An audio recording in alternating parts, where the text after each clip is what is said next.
ভালোবাসা কেন এত অসহায়? মাঝে মধ্যে প্রিয় মানুষটাকে এভাবে সারপ্রাইজ দিবেন। শুধু শুধু আঙ্কুর না দিয়ে আঙ্কুরকে ভালোবাসার শেপ দিয়ে ভালোবাসা তৈরি করে তারপর দিয়ে দিবেন। যে খাবে সেও সন্তুষ্ট হবে। আর ভালোবাসা যাদের ভাঙা গড়া হয়ে গেছে তাদেরও ভালোবাসা জোড়া লাগিয়ে যাবে।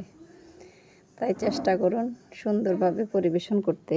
আসলে সুন্দরভাবে পরিবেশন করলে অনেক সময় মানে যেগুলো অপছন্দের জিনিস এগুলোও খেতে ইচ্ছে করে। বাচ্চারাও পছন্দ হয়, বাচ্চাদেরকেও একটু ডিজাইন করে দিয়ে দিবেন, তারাও খুশি হবে। আপনাদের ভালো লাগলে আপনারা ওইভাবে তৈরি করতে পারেন।